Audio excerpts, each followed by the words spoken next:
Bonjour à tous. Tout d'abord, je vous remercie d'être si nombreux connectés ce matin pour ce webinaire sur la thématique de la nouvelle réglementation qualité des organismes de formation. J'espère que tout le monde entend bien et que vous avez la visibilité sur la présentation. Je suis Anaë Brunner et je vais co-animer cette thématique avec Maxime Proyer. Donc Maxime, je ne sais pas si tu nous entends bien. Oui, oui, je vous entends. Bonjour à tous. Donc voilà, je vais répondre à vos questions au fur et à mesure. Et puis ensuite, à la fin de la présentation, je répondrai aux questions qui sont revenues le plus souvent. Voilà. Et pour les questions un peu plus particulières, on prendra le temps de vous répondre par mail. Voilà, plus tard. Merci. Merci Maxime. Donc nous sommes tous les deux conseillers formation de l'OCO Atlas rattaché à la région Occitanie. Effectivement, habituellement, nous avons l'habitude d'animer ces réunions d'information plutôt en présentiel. Mais voilà, le contexte actuel nous impose aujourd'hui d'utiliser la modalité à distance, donc en webinaire. Euh, Effectivement, l'OPCO Atlas souhaite continuer de pouvoir informer ses adhérents et ses partenaires sur les thématiques qui sont d'actualité malgré le contexte un peu particulier en ce moment. Nous prévoyons donc d'être ensemble pendant environ 1 heure, donc avec effectivement une première partie de présentation pendant laquelle Maxime, comme il vous l'a dit, va pouvoir répondre à vos questions par écrit au fur et à mesure de la présentation. Et dans un deuxième temps, effectivement, il prendra le relais pour peut-être reprendre à l'oral les questions qui auraient été les plus souvent posées ou peut-être les plus pertinentes par rapport à la thématique et donc pouvoir en partager les réponses avec tout le monde. Euh, Au niveau des dernières modalités techniques, sachez que la présentation sera envoyée à l'issue du questionnaire avec le replay du webinaire et que effectivement, comme Maxime vous le disait, si jamais il y a des questions auxquelles on n'aurait pas pu répondre pendant la présentation, on pourra reprendre ces questions pour vous apporter une réponse par mail. Voilà. Donc, on va pouvoir effectivement maintenant rentrer dans le vif du sujet par rapport à cette nouvelle réglementation de qualité des organismes de formation.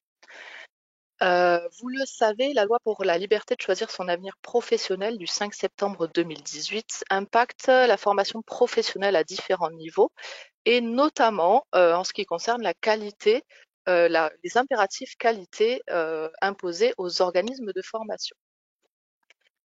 Donc, sur cette présentation, nous allons voir dans un premier temps faire un petit état des lieux des repères et des évolutions liées à la réglementation qualité de la formation.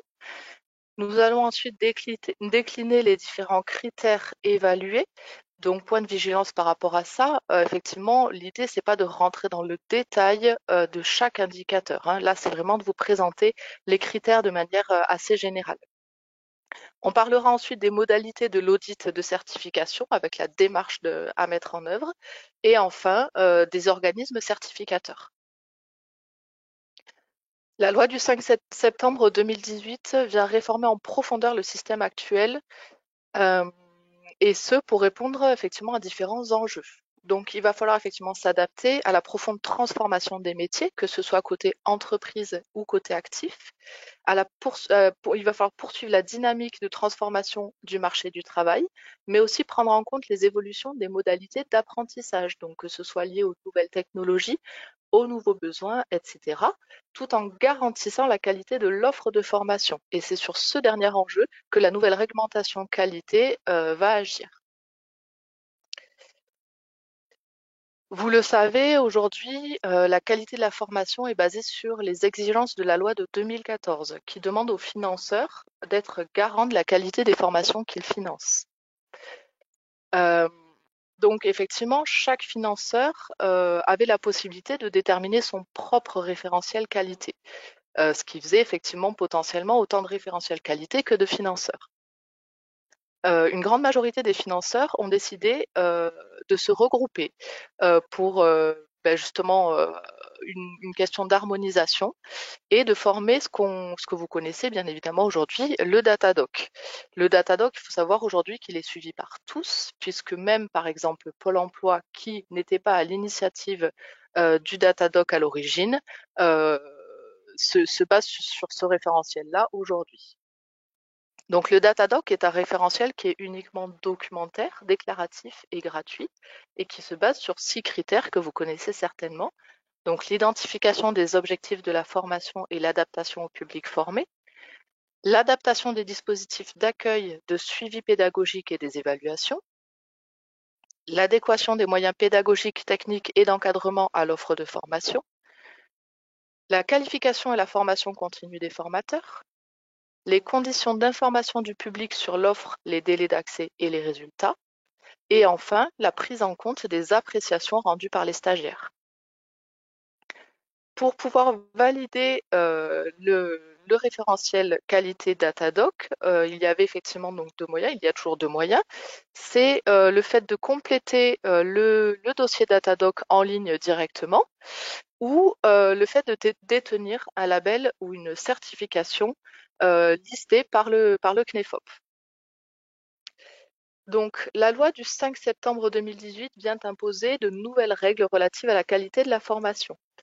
Les objectifs sont multiples. Ça va être effectivement de généraliser ces règles à toutes les formations et à tous les financeurs publics ou mutualisés, mais aussi d'harmoniser les outils et les méthodes du contrôle qualité, de pérenniser les possibilités de contrôle pour les financeurs, mais surtout d'améliorer la lisibilité de l'offre et la transparence et la confiance entre les prestataires et les acheteurs. La loi du 5 septembre 2018 impose donc une obligation de certification avec pour objectif d'attester la qualité du processus mis en œuvre par l'ensemble des prestataires selon un référentiel national qualité unique qui s'organise du coup autour de 7 critères et 32 indicateurs. Donc au mois de novembre 2019, le ministère du Travail a donc dévoilé le nom de la marque de ce référentiel national qualité qui aujourd'hui est connu donc, sous le nom de Calliope. Donc on retrouve un nom de marque et effectivement euh, une image finalement qui permet à cette marque d'être beaucoup plus visible du grand public à ce niveau-là. Donc il faut savoir que le référentiel qualité n'est pas obligatoire pour tous les organismes qui délivrent des prestations de formation. Par contre, il va être impératif à partir du moment où la formation doit être prise en charge par des prestataires, donc sur des fonds publics ou mutualisés. Donc, le référentiel Calliope est donc indispensable pour les prises en charge par les OPCO, par les commissions paritaires interprofessionnelles régionales pour les CPF de transition, l'État, les régions, la Caisse des dépôts pour le CPF, Pôle emploi pour les demandeurs d'emploi et enfin la GFIP pour les publics handicapés. L'entrée en vigueur prévue pour ce nouveau référentiel Calliope est pour l'instant donc prévue au 1er janvier 2021 pour les prestataires organismes de formation, bilan compétences et prestataires VAE, et au 1er janvier 2022 pour les CFA, puisque on estime que les CFA, effectivement, on parle bien évidemment des CFA historiques, hein, pas des nouveaux CFA créés par la réforme, et on estime que les CFA partent d'un peu plus loin en matière de qualité, dans le sens où ils n'étaient pas soumis au Datadoc. Bien évidemment, au vu du contexte actuel, il est envisagé et il a été indiqué dans le projet de loi d'urgence pour faire face à l'épidémie Covid-19 un report de l'entrée en vigueur de Calliope, puisque vous le savez, pendant toute la période de confinement, euh, aucun audit n'est possible, aucun audit sur site n'est possible. Donc ça va reporter d'autant tous les audits qui sont prévus et à prévoir. Donc pour l'instant, il n'y a pas de date effectivement officielle, mais ce report d'entrée en vigueur est envisagé dans ce contexte un petit peu particulier. Par rapport à cette date d'entrée en vigueur qui pour l'instant est toujours prévu le 1er janvier 2021. L'idée, c'est vraiment de se dire qu'il faut anticiper cette démarche qui est quand même relativement longue, on le verra un petit peu plus tard. On retrouve une petite slide sur la partie des textes, donc le détail des textes d'application, décrets et arrêtés qui vont venir effectivement préciser le cadre de cette obligation avec des éléments plus pratiques et opérationnels. Voilà, donc vous retrouvez tous ces éléments sur cette slide-là. Voilà pour la partie repères et contexte. On va voir maintenant les critères pour l'audit de certification. Donc, vous le savez, la certification des prestataires de formation se base sur un référentiel unique national qui est structuré autour de 7 critères, donc un de plus que pour le Datadoc, et 22 indicateurs communs, ainsi que 10 indicateurs spécifiques en fonction du type de prestation proposée. Donc, par exemple, pour de l'apprentissage, pour de la VAE, etc. Au niveau de la base de ces critères, on constate que on est sur une base qui est assez identique à celle du Datadoc, sauf pour le critère numéro 6 qui vient s'ajouter. Après, les écarts entre effectivement ce nouveau référentiel Calliope et le Datadoc vont être visibles plus au niveau de la précision et du détail qui est demandé sur chaque indicateur, ainsi que sur la démarche qui est donc là une démarche d'audit qui est vraiment différente de la démarche déclarative du Datadoc. Vous allez avoir sur la présentation un lien vers le guide de lecture du référentiel national qualité, qui est un guide indispensable pour tout organisme de formation qui se lance dans la démarche de référencement Calliope. C'est entre guillemets la Bible à ce niveau-là, il faut vraiment se baser là-dessus. Ce guide va reprendre chaque indicateur de manière très détaillée, en précisant notamment les éléments de preuve à apporter le cas échéant et pour certains indicateurs, des potentielles non-conformités. Voilà, donc c'est vraiment un guide à aller télécharger et sur lequel se baser pendant tout ce travail sur cette démarche de référencement Calliope. Donc pour en venir aux critères, comme je vous le disais tout à l'heure hein, en introduction, voilà, le format webinaire ne nous permet pas effectivement de prendre le temps d'aller rentrer en détail sur chacun des critères et des indicateurs qui le composent, mais voilà, l'idée c'est plus de les présenter de manière un petit peu plus générale. Donc le premier critère concerne les conditions d'information du public sur les prestations proposées, les délais pour y accéder et les résultats. On est là sur un critère lié à la communication. Donc, il va falloir être en capacité de montrer et de démontrer comment et quelles informations vous diffusez auprès du public, euh, à quel point cette information est exhaustive, donc par exemple sur des catalogues de formation qui devront être clairs et compréhensibles de tous et faciles d'accès, mais aussi sur une partie des indicateurs, donc des indicateurs de résultats avec des taux de réussite, taux d'insertion, euh, comment ils sont diffusés, les indicateurs spécifiques liés notamment aux certifications, par exemple, des taux d'obtention, des possibilités de certification partielle, de passerelle, etc. Donc là, on est vraiment sur un critère qui est lié à la partie communication. Le deuxième critère concerne l'identification précise des objectifs des prestations proposées et l'adaptation de ces prestations au public bénéficiaire lors de la conception des prestations. Donc, dans ce cadre-là, il va falloir démontrer sa capacité à établir un contenu de formation en fonction de l'objectif professionnel, qui va donc répondre à un descriptif métier. On parle là d'ingénierie pédagogique. Ce second critère est un critère qui est vraiment lié au métier occupé par l'apprenant. Le troisième critère, donc l'adaptation de ces prestations au public bénéficiaire des prestations et modalités d'accueil, d'accompagnement, de suivi et d'évaluation mises en œuvre. Là, on est sur un critère qui est plutôt lié à la personne, à son niveau et à son objectif professionnel. Est-ce que, par exemple, vous procédez à des évaluations en amont, pendant et après le parcours? Est-ce qu'il y a des possibilités de faire évoluer ce parcours en fonction de ces évaluations, etc. Le quatrième critère, c'est l'adéquation des moyens pédagogiques, techniques et d'encadrement aux prestations mises en œuvre. Donc là, on va être sur un critère qui concerne les moyens qui sont mobilisés. Donc au niveau des locaux, des formateurs, les équipements, les supports, etc. Quels moyens sont mobilisés, comment ils sont mobilisés et pourquoi. Pour donner un exemple, par exemple, si vous procédez à des locations de salles pour vos formations en présentiel, quel est votre process de contrôle de l'adaptation de ces salles à la prestation proposée? Le cinquième critère va concerner les formateurs. Donc, c'est la qualification et le développement des connaissances et compétences des personnels chargés de mettre en œuvre les prestations. Donc là, il s'agit de savoir comment s'assurer des qualifications et des compétences adaptées aux formations que les formateurs vont dispenser, mais aussi comment elles sont entretenues et développées dans ce cadre-là. L'organisme de formation, effectivement, est garant des compétences de ses formateurs, qu'ils soient salariés ou non.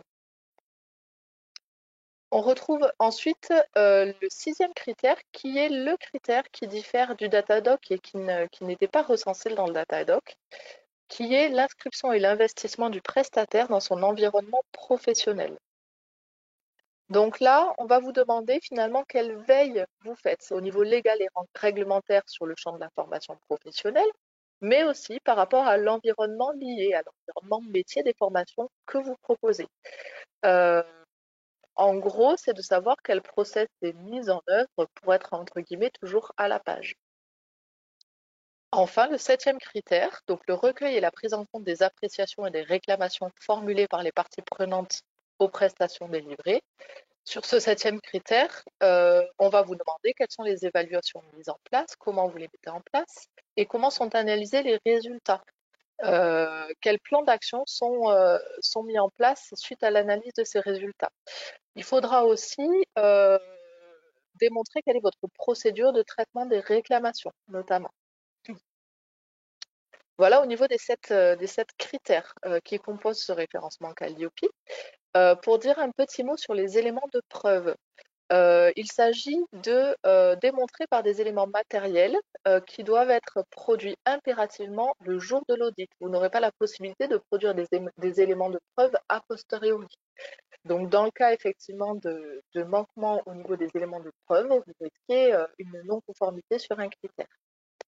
Au niveau des retours d'expérience qu'on a pu avoir, sachez que les éléments de preuve qui sont demandés remonteront visiblement au plus tard à l'été 2019, à la date à laquelle les décrets sont sortis. Voilà, généralement, les auditeurs demandent des éléments de preuve qui sont généralement plutôt récents. Ils ne remontent pas trop loin dans le temps par rapport à ces éléments-là.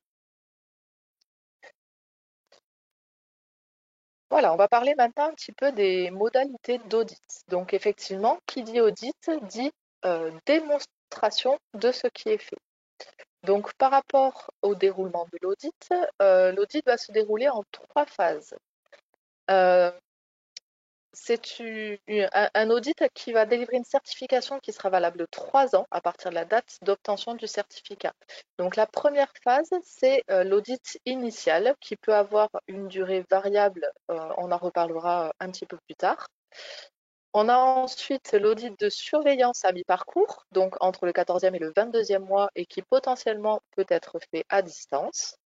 Et enfin, l'audit de renouvellement, donc sur site, qui doit impérativement être prévu avant la date d'échéance des 3 ans du certificat.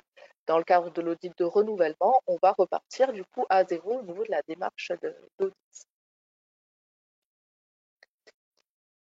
Alors, comme je vous le disais, l'audit initial peut varier sur la base de différents critères. On va regarder effectivement le chiffre d'affaires formation de l'organisme. Euh, Dans le cas où on est sur des entreprises, des structures qui n'ont pas qu'une activité formation, on va regarder le chiffre d'affaires qui va apparaître sur le bilan pédagogique et financier. C'est cet élément qui servira de base pour évaluer la durée de l'audit. On va regarder aussi le nombre de catégories d'actions auditées et enfin le nombre de sites à auditer. Il faut savoir aussi que la détention d'un label CNEFOP peut venir réduire la durée de l'audit. Ça, on y reviendra un petit peu plus tard.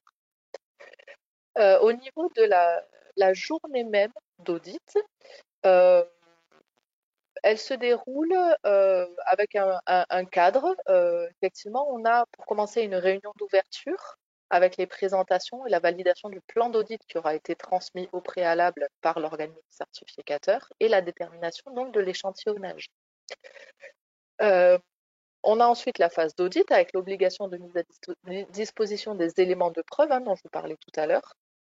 Il faut compter à peu près entre 10 et 20 minutes par indicateur avec la partie questions-réponses. On a ensuite une réunion de synthèse, puis une réunion de clôture pendant laquelle seront repris l'intégralité des indicateurs avec les preuves transmises et pour lesquels l'auditeur donnera un avis sur la nature de la conformité. Alors, on le disait tout à l'heure, effectivement, la durée d'audit va varier. Donc, vous retrouvez là un petit tableau qui vous permet de déterminer la durée potentielle de l'audit pour chaque cas. Donc, pour prendre un exemple assez simple, pour un organisme de formation dont le chiffre d'affaires est inférieur à 150 000 euros avec un seul site à auditer et une seule typologie d'action, on sera sur un audit total de 1 jour et demi. Donc une journée pour l'audit initial et une demi-journée pour l'audit de surveillance. Par rapport à l'échantillonnage des sites, le calcul se fait sur la base de la racine carrée du nombre de sites arrondi à l'entier le plus proche. Voilà, pour savoir sur quel nombre de sites l'auditeur viendra en présentiel auditer le site. Un site correspond à un lieu effectivement de l'organisme de formation sur lequel il y a une présence régulière de personnel.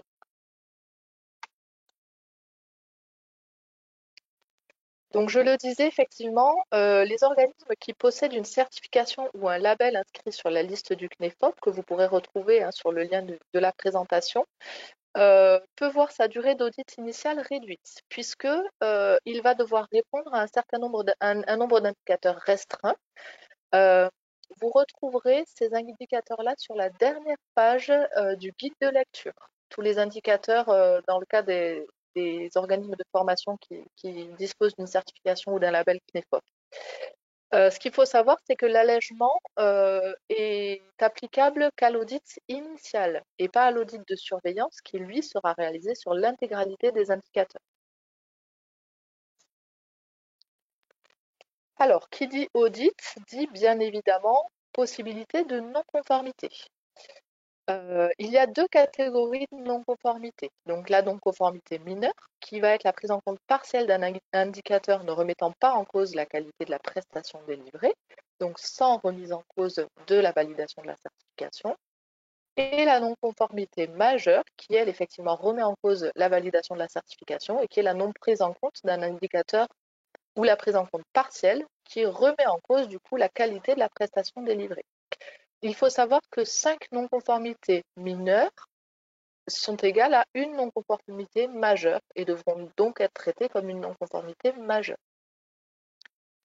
Par rapport au petit retour d'expérience qu'on a pu avoir, il faut savoir que les principales non-conformités sont décelées le plus généralement sur 3 indicateurs. On va retrouver notamment l'indicateur numéro 2, pour lequel les indicateurs de résultats ne sont pas diffusés où il y a une absence d'indicateur adapté à la nature des prestations. L'indicateur 26 fait aussi souvent l'objet de non-conformité avec l'absence d'une liste de partenaires experts ou acteurs du champ handicap mobilisables par les personnels. Enfin, on retrouve aussi l'indicateur numéro 1 pour lequel les modalités pédagogiques et d'évaluation ne sont souvent pas indiquées sur les programmes. Donc, ces non-conformités correspondent bien souvent à des absences de preuves documentaires. Donc, on n'est pas sur des non-conformités applicatives, ce qui fait que les organismes de formation ont plus de facilité souvent à les lever assez rapidement.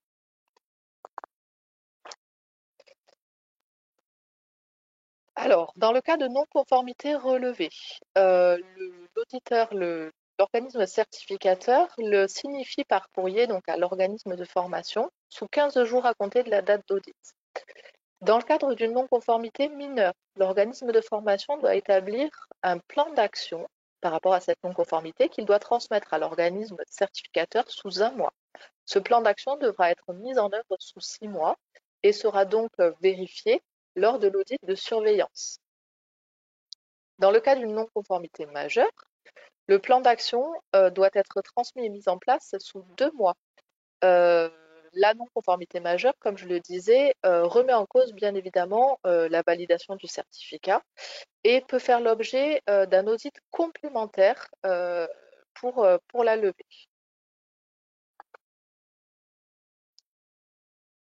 Donc, il est assez important de bien se rendre compte que la partie de l'audit en lui-même est vraiment la partie administrative, finalement, c'est une formalité et que tout le travail qui va permettre la validation de cet audit est assez long et assez conséquent en amont de l'audit. Donc, il faut prévoir environ 4 à 18 mois selon l'avancée de l'organisme dans sa démarche pour pouvoir préparer cet audit euh, par rapport à tous ces critères et ces indicateurs auxquels il va falloir répondre. Il est vraiment important par rapport à ça d'anticiper au maximum, de se rapprocher au plus vite des organismes certificateurs, dont on parlera un peu plus tard, pour leur demander des devis, leur demander leur fonctionnement et pour établir, pourquoi pas dès aujourd'hui, prévoir une date d'audit, puisque ça permettra effectivement à chaque organisme de formation de se fixer une deadline et de prévoir effectivement un plan d'action à partir de là pour ce travail sur cette certification Calliope. Il faut savoir que certains organismes proposent des tests d'auto-évaluation en ligne ou des audits blancs, par exemple. Donc là, il ne faut pas hésiter à se rapprocher de plusieurs organismes pour savoir quelles sont leurs offres et quels services ils peuvent proposer. On en vient donc à la partie sur les organismes certificateurs. Donc, il y a deux possibilités pour les organismes de formation pour se voir délivrer la certification Calliope. La première va être de passer par un organisme certificateur qui est accrédité par le COFRAC. Il faut savoir que le processus d'accréditation est ouvert depuis donc, le mois de juillet 2019, à la sortie des décrets d'application, hein, justement, et il prévoit l'accréditation d'une quarantaine d'organismes. À aujourd'hui, vous le voyez sur la liste, hein, sur le support, 22 organismes sont aujourd'hui autorisés à faire passer les audits Calliope. Euh, c'est en ce sens-là aussi que, on le disait tout à l'heure, il faut vraiment essayer d'anticiper au maximum puisque le nombre d'organismes certificateurs, même s'ils tentent à se dimensionner pour répondre au maximum à la demande, mais le nombre est très restreint au vu du nombre d'organismes de formation potentiellement amenés à entrer dans cette démarche-là. Donc, il risque effectivement d'y avoir un engorgement à ce niveau-là. Donc, essayer au maximum d'anticiper pour cette démarche et de prévoir dès aujourd'hui une date d'audit. La deuxième possibilité pour se voir valider la certification Calliope va être de détenir un label reconnu par France Compétences. Donc, vous avez effectivement le lien vers la liste que vous retrouvez ici. Il y a 7 labels, 7 instances de labellisation reconnues par France Compétences qui donnent entre guillemets l'équivalence avec Calliope.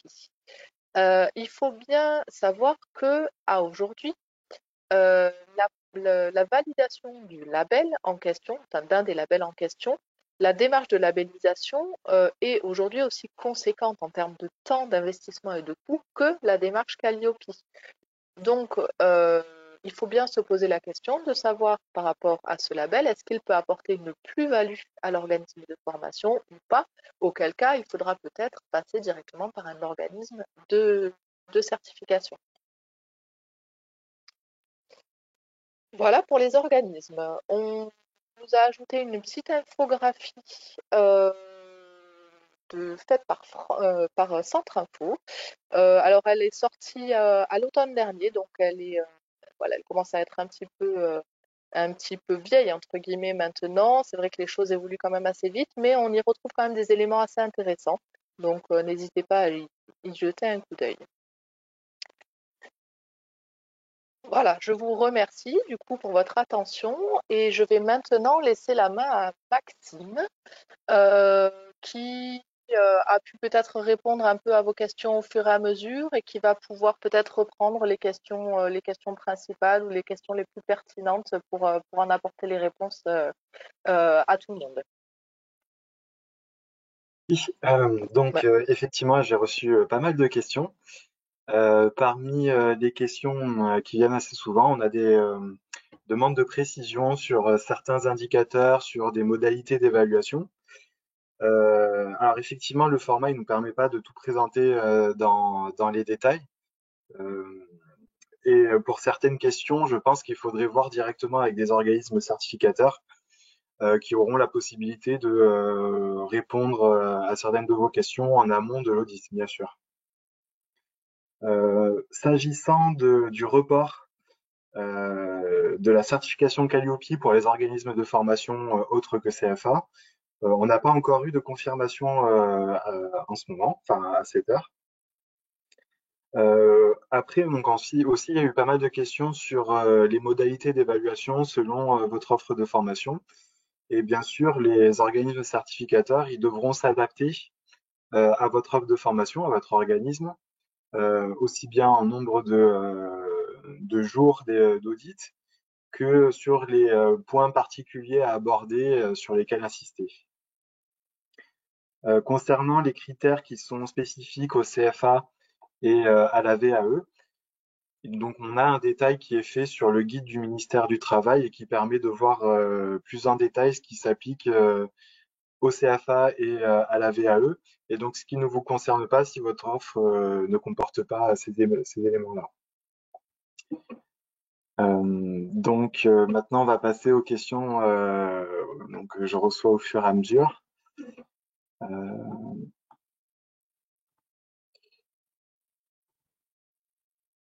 euh, alors, concernant les organismes certificateurs, effectivement, il y en a une liste donc de 40 à ce jour.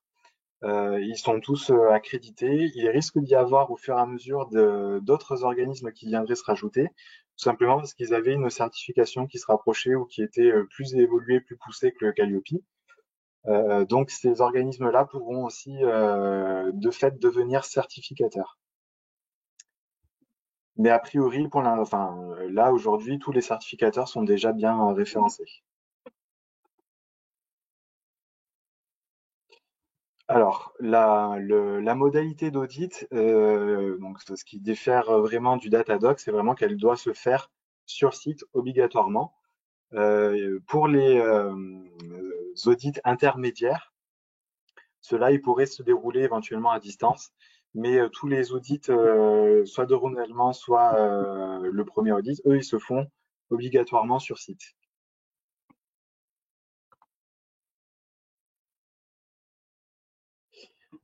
Donc pour les formations qui viendraient se rajouter au fur et à mesure, euh, il ne sera pas nécessaire de refaire un audit à chaque fois.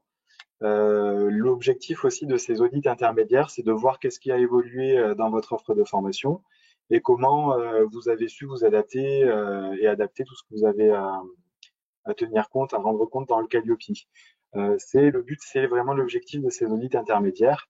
On a des organismes certificateurs qui ne se contentent pas d'en proposer qu'un seul, qui se proposent d'en faire plusieurs à l'intérieur de ce créneau de 3 ans. Et c'est vraiment là que vous pouvez voir si vous avez su adapter votre offre de formation au fil de l'eau. Concernant le Datadoc, effectivement, il y a beaucoup de critères qui se recoupent avec les critères du Calliope. Et donc, si vous avez déjà obtenu le Datadoc, vous allez aller plus vite dans l'évaluation et dans le travail que vous allez faire pour obtenir la certification Calliope. Mais ces critères-là, ils ne seront pas validés d'office. Il y a quand même eu des modifications pour certains qui sont importantes. Donc, on peut dire que c'est tout ce que vous avez produit comme travail, comme pièces administratives pour le Datadog, vous pourrez le reprendre certainement pour le Calliope. Et en ce sens-là, vous aurez déjà fait une bonne partie du travail.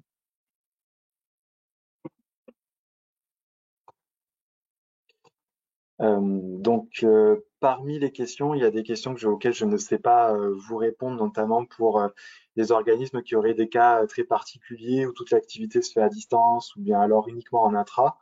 Ce qui revient pas mal comme question, en tout cas, c'est sur les modalités d'accueil du public. Est-ce qu'on est obligé d'avoir des locaux qui permettent d'accueillir du public ou pas? Je pense qu'il s'agit aussi peut-être de genre de questions qu'il faudra poser à des organismes certificateurs. Concernant aussi une question qui revient assez souvent, c'est le lien entre le Calliope et les formations CPF. Les formations CPF, donc tous les organismes de formation vont devoir euh, passer le Calliope. Maintenant, pour avoir une offre de formation éligible au CPF, il faut que vous soyez habilité à délivrer la certification, ce qui est une étape supplémentaire. Ce qui fait que du moment, enfin, quand vous avez obtenu Calliope, votre offre de formation, elle n'est pas éligible CPF pour autant. Voilà, il faudra faire des démarches supplémentaires. Le coût moyen, à ce jour, le coût moyen a estimé ou les retours qu'on a eus de la part de certificateurs, pour un organisme de formation de petite taille qui n'a pas vraiment, enfin qui n'a pas une offre très variée, très diversifiée, ou alors pas beaucoup de formateurs, il est estimé à 1500 euros. Voilà.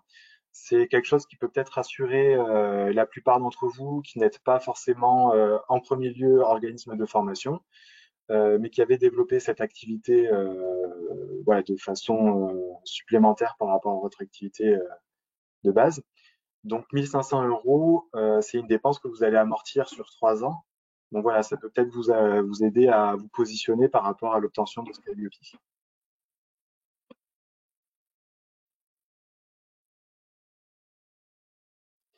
Alors, concernant les indépendants, même chose que pour le Datadoc, ils devront répondre aux mêmes exigences que les organismes de formation.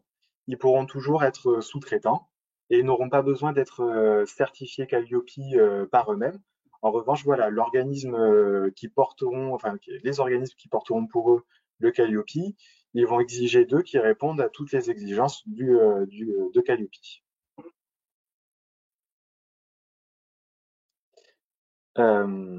Donc, on a parlé des cas de figure des petits organismes de formation. Effectivement, pour les organismes de plus grande taille, l'audit va être adapté selon le nombre d'établissements, le nombre de formateurs, la variété des formations proposées. Et effectivement, plus l'organisme sera de taille importante, et plus il devra répondre voilà, enfin, plus il devra passer un audit important.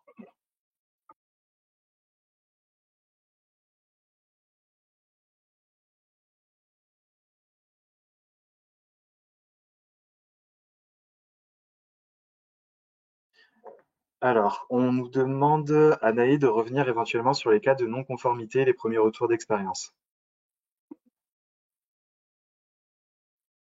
Si tu veux bien reprendre la main.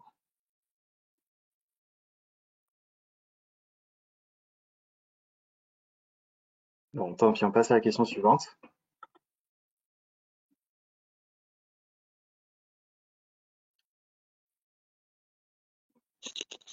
Excuse-moi, Maxime, quelle était la question sur les non-conformités du coup?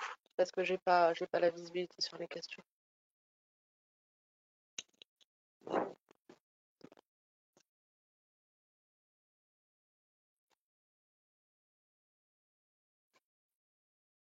Alors, excuse-moi, on demandait quels sont les premiers retours d'expérience concernant les cas de non-conformité.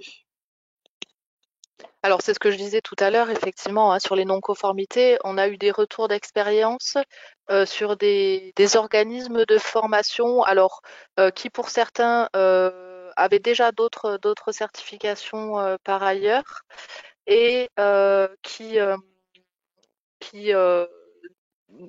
ne se faisait certifier que sur une action de formation simple, hein, sans être CFA ou prestataire VAE, etc. Alors, on avait sur les non-conformités, du coup, des retours sur les indicateurs qui étaient le plus souvent sujets à non-conformité, donc qui étaient bien souvent les indicateurs numéro 2, numéro 26 et numéro 1. Donc par rapport à l'indicateur numéro 2, les non-conformités retrouvées le plus souvent étaient le fait que les indicateurs de résultats n'étaient pas diffusés, n'étaient pas communiqués au grand public et qu'il pouvait y avoir des absences d'indicateurs adaptés à la nature des prestations proposées. Au niveau de l'indicateur numéro 26, là, on est vraiment sur la partie handicap et les auditeurs ont constaté que bien souvent, les organismes de formation n'avaient pas prévu de liste de partenaires experts du champ handicap à mettre à disposition de leur personnel dans le cas où voilà, ils auraient besoin de se rapprocher de quelqu'un pour pour avoir des informations et pour pouvoir accueillir ce public spécifique. Le dernier indicateur sur lequel on retrouve le plus souvent les non-conformités, c'est l'indicateur numéro 1. Euh, Tout simplement, visiblement, bien souvent, les modalités pédagogiques et d'évaluation n'apparaissent pas, ne sont pas indiquées sur les programmes de formation. Voilà. Donc là, c'est un petit peu un retour d'expérience dont on a eu les informations par rapport aux premiers audits qui ont pu avoir lieu. Comme je le disais, voilà, souvent sur des prestataires de formation ou de bilan de compétences qui, pour certains, disposaient déjà d'une certification auprès des organismes qui étaient déjà quand même bien avancés dans la démarche. Voilà.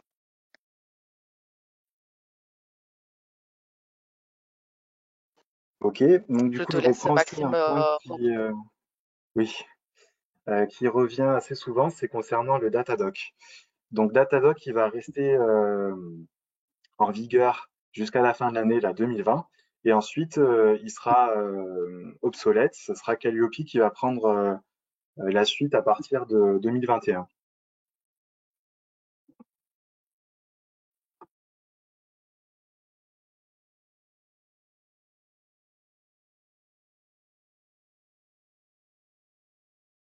Au point, effectivement, il est possible de changer de certificateur pour l'audit de renouvellement si vous estimez que c'est nécessaire. Il y a 40 organismes certificateurs. Chacun a sa propre façon d'accompagner les organismes de formation. Ils auront probablement des devis très différents. Donc n'hésitez pas à contacter donc à faire des devis auprès d'un nombre assez important de certificateurs pour voir quelle est la démarche qui vous correspond le mieux et quel est l'accompagnement dont vous avez besoin. Est-ce que vous démarrez de zéro et vous avez besoin éventuellement de suivre une formation en complément sur Calliope? Est-ce que vous souhaitez devenir référent Calliope certifié? Parce que donc, maintenant, il y a des organismes de formation qui proposent des certifications éligibles CPF pour devenir référent Calliope. Ou est-ce que vous voulez seulement vous contenter du passage de l'audit? Donc voilà, il y a vraiment tout un panel de possibilités à ce niveau-là et 40 organismes certificateurs, 40 approches différentes. Juste Maxime, je relève pour l'instant la liste de 22 organismes certificateurs. Il prévoit d'y en avoir 40 organismes accrédités, mais pour l'instant, on a une liste de 22 organismes certificateurs. D'accord.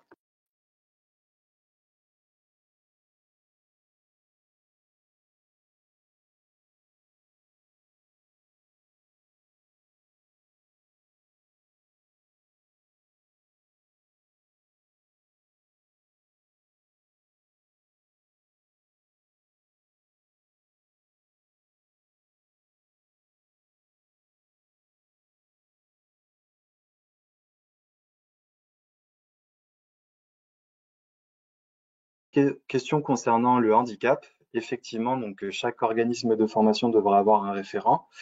Au sujet du handicap, les organismes comme l'AGFIP, par exemple, proposent des formations sur le sujet pour devenir référent. Et ces formations-là, elles peuvent être subventionnées. Donc, vous pouvez aussi vous renseigner sur ce point-là.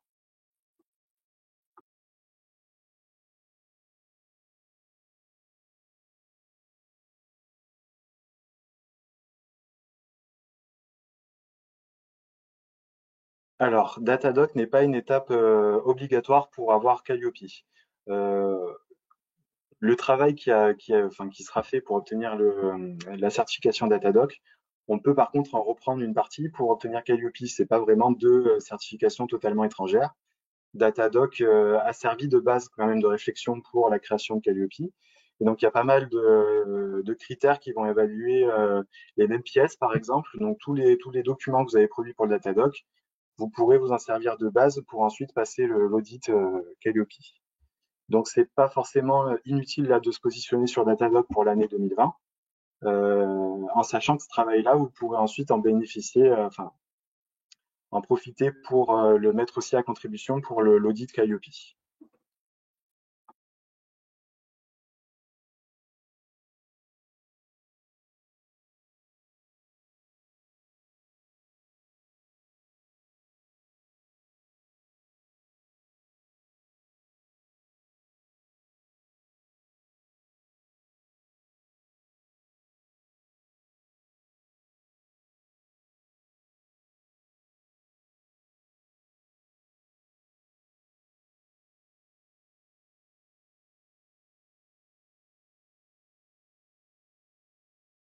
Alors le coût du passage donc de l'audit ne peut pas être pris en charge par un OPCO, par exemple.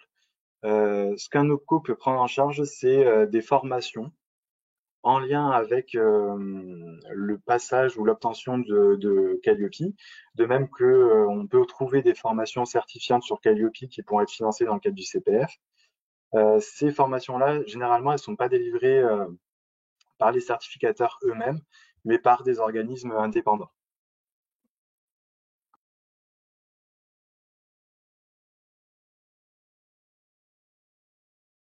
Donc la certification Calliope, c'est pas une norme ISO à proprement parler, bien que bon, dans le principe, elle s'en rapproche quand même beaucoup. Donc avec un audit sur pièce, sur place et payant. Donc effectivement, on se rapproche d'une norme ISO, c'est un peu la même réflexion. Il va y avoir donc des certifications liées à la formation professionnelle qui donc ont été déjà délivrées auparavant, qui ne sont pas forcément rendues obsolètes par le Calliope, puisque ces organismes certificateurs auront la possibilité de demander à l'État une équivalence pour faire en sorte que toutes les personnes qui ont eu des certifications donc inscrites sur cette fameuse liste des 7 certifications autres que Calliope, voilà, ces organismes qui ont obtenu cette certification-là n'auront pas à faire un audit Calliope.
Et si tu vois des questions aussi auxquelles tu peux répondre, n'hésite pas.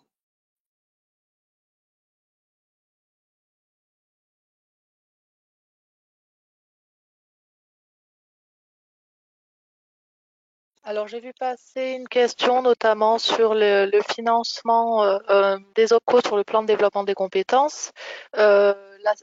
Pour les formations dispensées par les organismes de formation qui auront validé Calliope. Euh, Bien évidemment, ce référencement qualité Calliope va être indispensable pour tout financement sur des fonds publics ou mutualisés, hein. Pour l'instant, on a la date du 1er janvier 2021, mais potentiellement qui risque d'être décalé.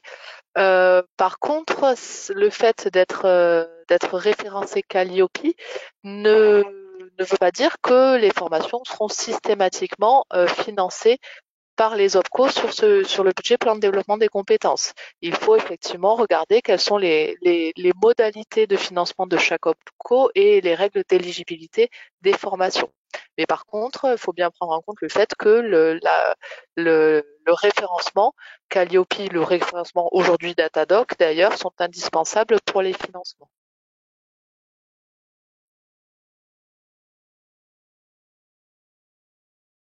Passer aussi une question, quelqu'un qui proposait de faire passer, il me semble, les audits à distance. Alors ça, c'est pas possible puisqu'effectivement, dans le cadre de la loi qui et des décrets d'application qui mettent en place cette nouvelle réglementation Calliope, l'audit initial doit impérativement se dérouler sur site. Et ça, on ne peut pas y déroger. Raison pour laquelle, effectivement, on ne peut pas profiter de cette période pour faire passer les audits à distance. Par contre, sachez que vous pouvez en profiter pour utiliser les potentiels audits blancs qui peuvent vous être proposés par certains organismes certificateurs. Les audits blancs peuvent tout à fait se dérouler à distance et c'est peut-être justement l'occasion de prendre le temps de faire ces audits blancs.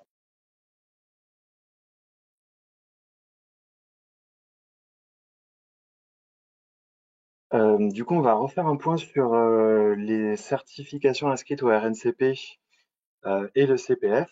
En fait, il faut tenir compte du fait que Calliope, c'est une certification qui permet donc de financer vos formations, quel que soit le type de formation.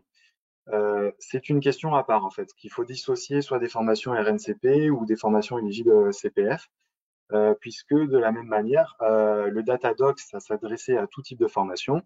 Pour pouvoir être éligible à des financements CPF, c'est une démarche différente, complémentaire, supplémentaire au Datadoc. Même chose pour Calliope.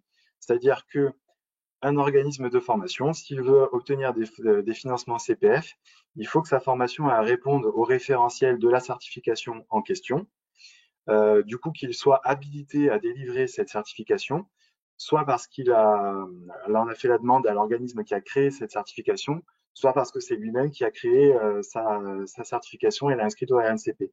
C'est une démarche à part, le Calliope. C'est-à-dire qu'une fois que ça a été fait, il faudra quand même passer le Calliope, comme il faut aussi avoir passé le Datadoc. Le Datadoc, en fait, et le Calliope, c'est la même chose. C'est la condition pour obtenir des financements, quel que soit le dispositif ou le type de l'information.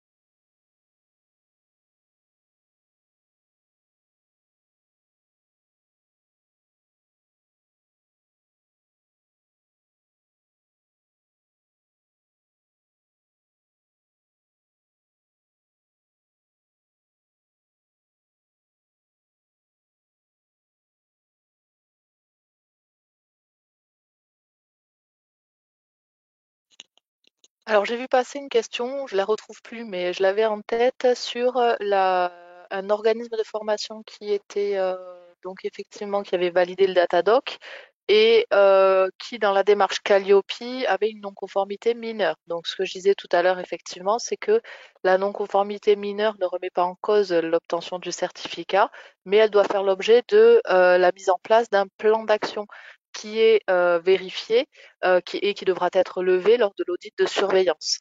En tout état de cause, si le Datadoc est valide, les financements pourront continuer pour l'année 2020 et, euh, et le certificat Calliope n'est pas remis en cause puisque la non-conformité est mineure. Donc l'idée, c'est juste là d'aller travailler sur un plan d'action à présenter et de pouvoir faire lever cette non-conformité lors de l'audit de surveillance à mi-parcours.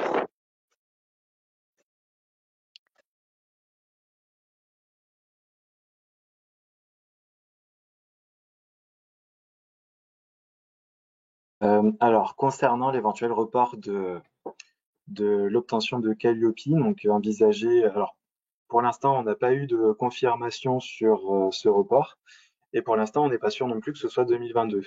Il se pourrait que ce soit simplement de quelques mois. Donc, on n'est pas encore certain que ce report va avoir lieu. Bien entendu, comme le Datadoc arrive à échéance donc au 1er janvier 2021, si le Calliope est reporté, Datadoc aussi sera reporté de la même manière. Euh, c'est ce qu'on peut en déduire. En tout cas, pour l'instant, on n'a pas eu plus de précision à ce sujet. On sait que la Fédération de la formation professionnelle, la FFP, a demandé, en tout cas, à identifier ce problème-là et a fait une demande auprès de l'État.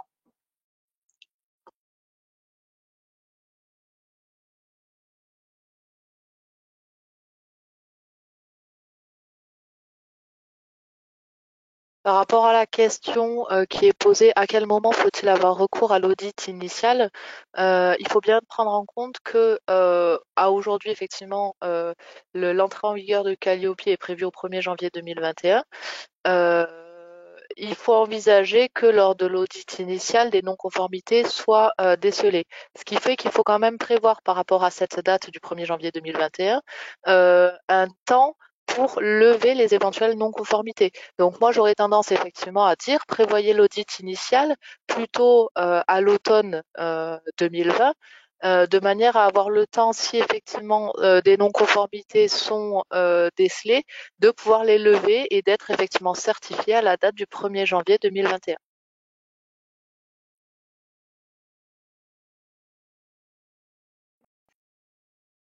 Je reprends une question sur les indépendants. Effectivement, donc, euh, soit vous travaillez, vous êtes sous-traitant pour un organisme de formation certifié Calliope, et dans ce cas-là, vous n'avez pas besoin de passer vous-même individuellement la certification Calliope, mais l'organisme qui porte cette certification pour vous va vous demander, enfin, va être exigeant de sorte à ce que vous répondiez bien à toutes les conditions, à tous les critères du Calliope, puisqu'il en est le garant. Si vous-même, vous ne faites pas la démarche en tant qu'indépendant de créer un organisme de certification, vos formations elles ne pourront pas être financées.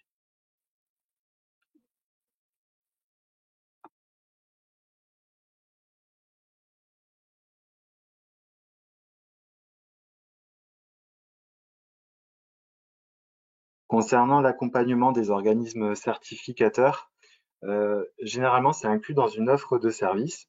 Et donc, cet accompagnement, bien sûr, il n'est pas réalisé par l'auditeur, il est réalisé par un autre organisme partenaire. Donc, c'est pas l'auditeur qui va réaliser l'accompagnement pour vous.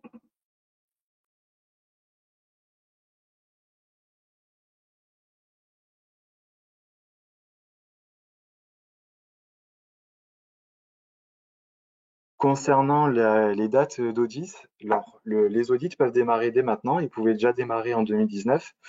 L'intérêt pour vous, c'est de faire en sorte que vous soyez dans le, rentré dans la boucle assez rapidement pour le Calliope, puisqu'on peut prévoir qu'il y aura un phénomène d'embouteillage fin d'année 2020.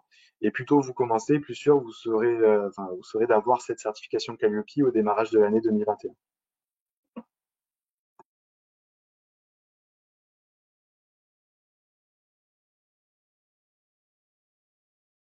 Alors juste une petite précision technique parce que je vois que la question revient pas mal. Bien évidemment, à l'issue du webinaire, vous aurez un retour par mail avec les liens pour avoir la présentation et pour avoir le replay du webinaire. Donc vous pourrez tout retrouver a posteriori sans problème, hein.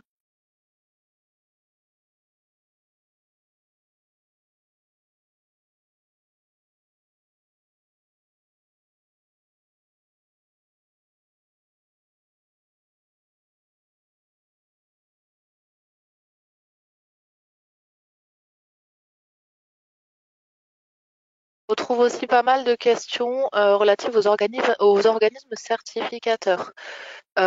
Comment les choisir, est-ce qu'ils ont des spécificités, etc.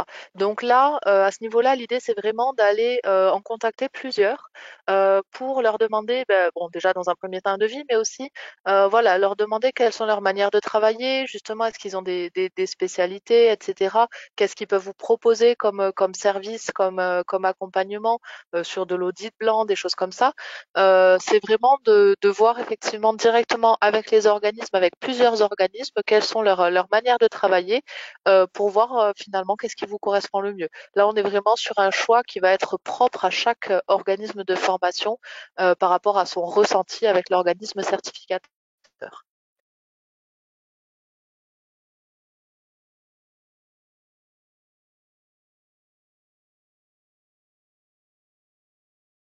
On a une question très intéressante pour un CFA hors mur. Donc effectivement, le CFA devra être certifié Calliope. Maintenant, concernant les unités de formation, est-ce qu'on peut les considérer comme des sous-traitants? A priori, je dirais oui. C'est quelque chose qu'il faudra confirmer, bien sûr, avec un organisme certificateur. Euh, donc voilà, avec une mise à application pour l'instant qui est prévue en 2022. Mais donc le CFA devra quand même répondre sur des questions de modalité d'accueil des apprentis, y compris donc toutes les unités. Voilà, c'est un peu le même système que pour un organisme de formation classique avec des sous-traitants.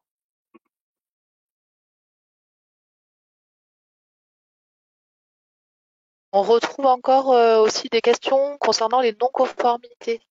Donc, par rapport aux éléments de preuve, effectivement, si vous avez une non-conformité qui est liée à un élément de preuve que vous avez transmis et qui datait par exemple de l'été 2019, vous n'allez pas modifier un document qui était en vigueur à ce moment-là. Par contre, l'idée, ça va être de se dire comment, quel process vous mettez en œuvre pour que dans les cas suivants, dans les prochains cas, cet élément puisse être conforme au référentiel Calliope.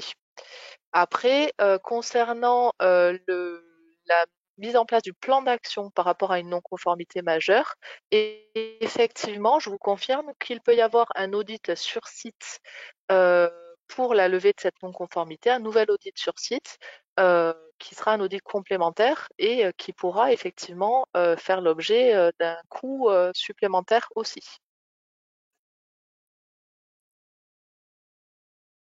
Alors pour revenir sur la question du coût de la certification, qui revient assez souvent, effectivement c'est un coût qui doit s'adapter à la taille de votre organisme. Et ensuite, il faut envisager que c'est une dépense que vous allez amortir sur 3 ans. Est-ce que votre chiffre d'affaires formation permet de couvrir cette charge-là? Est-ce que vous pouvez vous permettre de ne pas être certifié Calliope et de délivrer des formations dont vos clients ne pourront pas demander des financements? Il y a toutes ces questions-là, bien sûr, qui rentrent en ligne de compte et c'est à vous de voir quelle est votre position sur le sujet. Effectivement, si vous délivrez une ou deux formations dans l'année et que bon, tout le reste, euh, enfin, ce n'est pas votre activité principale, effectivement, on peut se poser la question, est-ce que c'est utile de passer le Calliope? Euh, mais on pense quand même que pour un petit organisme de formation, la dépense n'est pas très élevée, hein. C'est quand même pas très. Quand on regarde le fait que ça peut s'amortir sur 3 ans, c'est pas très, pas si important que ça au final.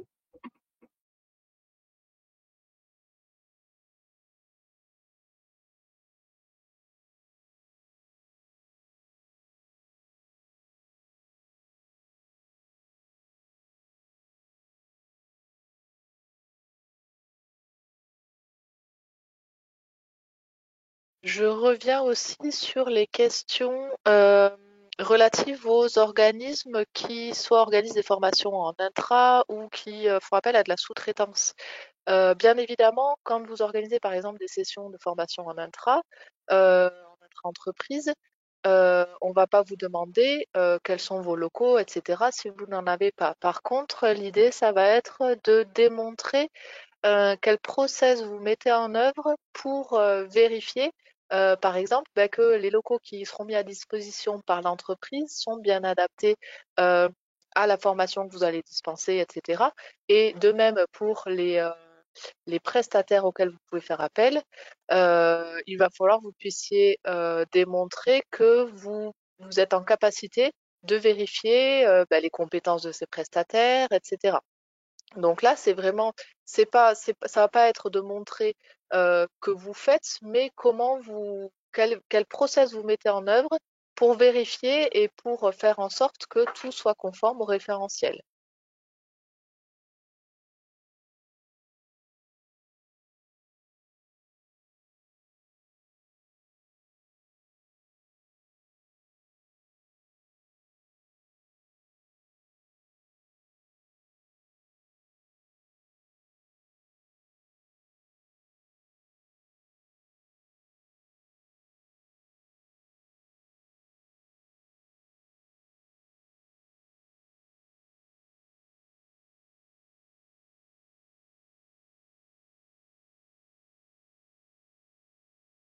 Donc, pour toutes les questions qu'on reçoit en ce moment, donc on continue de recevoir, on va donc les compiler et on vous enverra aussi probablement une FAQ qui permettra de répondre aux questions les plus générales.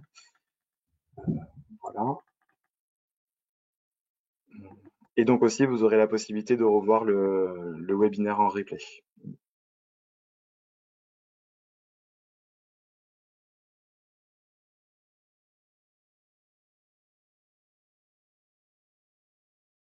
Voilà, donc effectivement, il reste peut-être quelques questions auxquelles on n'aurait pas pu répondre, soit parce que c'est possible, on n'a pas forcément les éléments de réponse, auquel cas on reviendra vers vous a posteriori. Voilà, comme le disait Maxime, on va vous transmettre de toute façon le support et le replay de la présentation qui vous permettra effectivement de revérifier des éléments pour lesquels vous auriez besoin de revisionner cette présentation. Euh, par ailleurs, n'hésitez pas, si vous avez des questions complémentaires, euh, pour les, pour les adhérents de l'Opco Atlas, à regarder sur votre espace en ligne le nom de votre contact privilégié pour les solliciter et à nous appeler sur la ligne de l'Opco Atlas euh, au besoin si vous avez des questions spécifiques. On reste disponible. Voilà. Pour vous accompagner sur ce référencement Calliope. Alors bien qu'on n'en soit pas partie prenante maintenant comme on l'était pour le Datadoc, mais au moins pour vous accompagner, pour vous aider dans cette démarche-là. Je propose donc qu'on se quitte maintenant. Je vous remercie donc de votre attention et on reste disponible au besoin comme je vous l'ai dit. Merci beaucoup et je vous souhaite une très bonne journée à tous. Merci.